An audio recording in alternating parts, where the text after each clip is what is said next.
Ini saya akan menjelaskan mengenai interpolasi.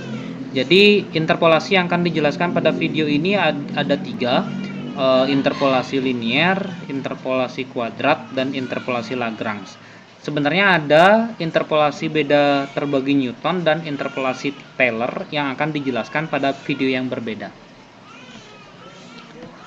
Oke, kita mulai dari yang dasar dulu. Jadi konsep dasar dari interpolasi itu ada tiga yang saya berikan. Yang pertama itu interpolasi itu adalah mencari nilai-nilai antara yang tidak ada pada data. Misalnya dikasih data 4, nilai X-nya 1, 2, 3, 4. Habis itu yang ditanya adalah nilai X 1,5. Itu nanti yang dicari itu berada di antara data-data yang diberikan.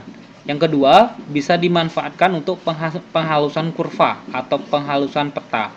Yang ketiga, pencarian nilai fungsi pendekatan seperti pendekatan linear, kuadratik, dan polinomial. Maksud dari pernyataan yang terakhir ini adalah untuk interpolasi linear kita memanfaatkan pendekatan fungsi linear. Untuk yang kuadrat menggunakan pendekatan fungsi kuadrat dan polinom menggunakan pendekatan fungsi polinom. Lebih lanjut nanti akan dijelaskan lebih lanjut maksud dari pernyataan-pernyataan ini seperti apa. Nah, kita mulai dari pernyataan yang pertama sebenarnya. Misalnya nih, kita diberikan data seperti pada tabel di slide ini, nilai X-nya itu 1, 4, 7, 10. Dengan nilai Y yang diberikan masing-masing seperti yang berada pada tabel. Nah, yang diminta itu adalah nilai X sama dengan berapa? X sama dengan 5 itu berapa sih nilai Y-nya? Nah, bisa dilihat bahwa X sama dengan 5 itu tidak berada pada nilai X yang tertera pada kolom sebelah kiri ini. Tidak tertera. Tetapi nilai X sama dengan 5 ini itu berada di antara data-data yang diberikan di sini. Nanti untuk menyelesaikan berapa sih nilai Y untuk X sama dengan 5 itu dapat menggunakan interpolasi kuadratik, interpolasi linear, ataukah mungkin beda terbagi Newton. Itu tergantung dari soal yang nanti diberikan. Oke, ini maksud dari poin pernyataan pertama. Nah, ini yang terkait dengan penghalusan kurva. Di sebelah kiri ini adalah kurva dari data yang sebenarnya. Misalkan kita melakukan penelitian dapat data yang sebelah kiri. Jadi di sini garisnya masih terlihat sedikit kaku, di mana jarak nilai X-nya, jarak nilai X-nya itu masih berjauh-jauhan. Sehingga misalkan di sini X1 dan X4 diantaranya ini tidak tertera nilai X berapa, sehingga dia menghubungkan dua titik ini saja. Karena bisa jadi sebenarnya di antara X1 dan X4 ini sebenarnya kurva yang sebenarnya itu lengkung. Tetapi karena datanya tidak lengkap, maka ini dibuat lurus. Dengan interpolasi itu dapat diperhalus. Maksudnya gimana? Harusnya data yang kalian dapatkan itu seperti ini. Di antara 1 dan 4 itu garis lurus. Tetapi kalau kita cari lagi, di antara 1 dan 4 itu kita bisa ambil data X-nya 2 dan X-nya 3. Sehingga grafik atau kurva yang setelah diinterpolasi yang berada pada gambar di sebelah kanannya ini lebih terlihat halus dibandingkan dengan kurva yang sebelum interpolasi pada kurva sebelah kiri ini. Itu maksud dari penghalusan kurva. Oke, kita masuk ke yang namanya interpolasi linear. Yang namanya interpolasi linear itu sudah pasti menggunakan fungsi dengan pendekatan linear, fungsi linear.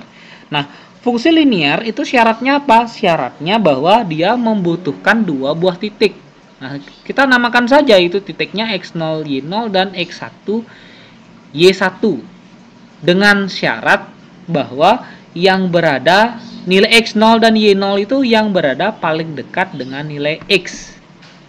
Dan nilai X yang diminta itu termuat di antara X0 dan Y0. Nah, mungkin ada pertanyaan, bagaimana kalau ternyata titik X0 dan Y0, X1 dan Y1 itu kita ambil yang berjauhan dengan nilai X. Bila titik yang diambil berjauhan atau range dari titik itu cukup besar, maka hasil yang didapatkan memiliki error atau galat yang besar. Jadi semakin dekat titik yang diambil dengan nilai X yang diminta, maka hasilnya akan semakin akurat. Itu maksud dari pernyataan pada poin kedua, yang berada paling dekat dengan nilai X. Nah, kita lihat nilai Y yang pada sebuah nilai X seperti ini. Nah, ini mungkin kalau kita kupas kembali, asal usul dari rumusnya ini itu adalah mencari rumus garis lurus dengan gradien dan titik x0, y0. Nanti silahkan kembangkan rumus y min y0 sama dengan m kali x min x0, itu dikembangkan akan mendapatkan bentuk y sama dengan y0 ditambah dan seterusnya. Jadi untuk interpolasi linear itu akan menggunakan rumus ini yang terakhir. Oke, next. Nah, kita akan coba kerjakan. Itu adalah contoh yang berada pada slide kita sebelumnya. Itu diberikan tabel X-nya 1, 4, 7, 10 dengan nilai Y yang seperti ini. Nah, nilai X, untuk nilai X 5. 5 itu berada di antara 4 dan 7. Nah, berarti karena 5 itu berada di 4 dan 7, maka kalian ambil X-nya 4 dan X-nya 7. Maka titik yang kita gunakan itu adalah titiknya 4,5 dan 7,6. Silakan nanti dimasukkan ke rumus yang terakhir tadi. Y sama dengan Y0 dan seterusnya. Dengan Y0 itu 5, Y1 itu 6. Nah, satu lagi yang harus diperhatikan adalah tidak boleh menukar. Ya, jangan menukar nilai X0 Y0 dan X1 Y1. Jadi X0 Y0 itu selalu nilainya kurang dari X1 Y1. Atau lebih sederhananya, dia lebih kecil nilainya daripada X1 Y1. Karena kalau itu nanti diganti, maka hasilnya jelas berbeda. Itu misalnya gini, di sini diberikan 45 dan 76. Maka X0 Y0 ambil yang lebih kecil. X1 Y1 ambil yang lebih besar. Menentukan X0 Y0, X1 Y1 itu tidak bisa di random. X0 Y0 selalu lebih kecil. Silahkan nanti itu dimasukkan ke rumus Y sama dengan ini, dihitung, maka untuk X sama dengan 5 didapatkan Y-nya 5,333. Mungkin ada yang ingin mencari bagaimana bila yang digunakan itu adalah 1 dan 7. Karena sebenarnya 5 itu berada di antara 1 dan 7. Silahkan, kalian akan mendapatkan nilai yang agak menjauh dari nilai ini. Jadi ini masuk pada poin kedua tadi, bahwa nilai X0 Y0 dan X1 Y1 itu harus berada paling dekat dengan nilai X yang diminta supaya hasilnya lebih akurat. Seperti itu. Yang kedua, kita masuk ke interpolasi kuadrat. Nah, kalau kita berbicara interpolasi kuadrat, jelas nanti menggunakan pendekatan fungsi kuadrat, fungsi pangkat 2, seperti itu. Kita lihat, nah yang ini. Kalau misalkan saya punya fungsi kuadrat lengkung ini, silahkan diperhatikan gambar yang sebelah kanan, fungsi kuadrat lengkung. Jadi titiknya itu ada 2 yang dimanfaatkan, yaitu 3, X0, X1, dan X2. Kalau fungsi kuadrat itu membutuhkan 3 titik, kalau fungsi linear itu membutuhkan 2 titik, seperti itu. Ya, kalau interpolasi kuadrat membutuhkan 3 titik, yaitu 1, 2, 3. Oke, sama seperti pernyataan tadi, bahwa titik-titik yang kita ambil itu harus paling dekat dengan nilai X yang diminta. Nah, rumus persamaan P2X ini adalah bentuk persamaan kuadrat yang akan kita dapatkan dari perhitungan interpolasi kuadrat. Jadi, langkah-langkah interpolasi kuadrat itu setelah dimasukkan ke P2X, maka kalian akan mendapatkan yang namanya fungsi kuadrat. Setelah dapat fungsi kuadrat, baru nanti dimasukkan nilai X-nya berapa, baru akan dapat nilai Y. Oke, itu pertama. Yang kedua, F0 ini adalah nilai Y0. Nilai Y0 itu adalah nilai X dimasukkan ke fungsi, menghasilkan F0 atau Y0. Nah, F yang ini, bentuk ini, yang isi kurung siku itu bentuknya seperti ini. Ini tidak lain adalah gradien. Gradien garis yang melalui X0 Y0 dan X1 Y1. Nah, kalau yang ini, kalau kurung sikunya ada 3, kalian kurangi. Oke, next. Kita coba. Nah, ini contoh soal untuk interpolasi kuadrat. Jadi diberikan F1 4, diketahui F1 sama dengan 4, F2 sama dengan 9, F3 sama dengan 16. Yang ditanya adalah absis 1,4. Ingat, yang namanya absis itu adalah nilai X. Berarti yang diminta itu adalah nilai X sama dengan 1,4 dengan data yang diberikan. Silakan kalian buat X01, F04. Boleh saja bentuk ini tidak dibuat, tetapi ini akan mempermudah perhitungan ke rumus ini. Supaya jangan sampai salah memasukkan. Kita cari Fx0 X1 yang ngisi tanda kurung ini, kurung siku. Tinggal kurangi F1 kurang F0, F1 kurang F0 per X1 kurang X0. Berarti 9 kurang 4 per 2 kurang 1, 5. Oke. Nah, Fx1, X2. Kenapa kita harus mencari Fx1, X2 sedangkan di rumusnya ini tidak ada? Karena yang ini itu akan digunakan untuk mencari bentuk yang 3 ini. Nanti masuknya ke sini dia. Oke. Nah, berarti F2 X1 X2 berarti F2 kurang F1 per X2 min X1. Silahkan dikurangi, dapatnya ini 7. Berarti yang ini yang paling terakhir yang ke kurung siku 3 ini tinggal masukkan ini dikurang ini per X2 dikurang X0. Oke, itu hasilnya. Sekarang kalau baru kita masukkan ke rumus P2X. Ingat, rumus P2X itu seperti ini. F0 ditambah sekian dan seterusnya. Dimasukkan F04. X-nya ini kalian jangan diganti. X-nya ini jangan diganti. Atau kalau misalkan mau diganti dari awal dengan 1,4 silahkan. Tapi kalau yang bentuk yang saya tampilkan ini, kalian mencari fungsi kuadratnya dulu.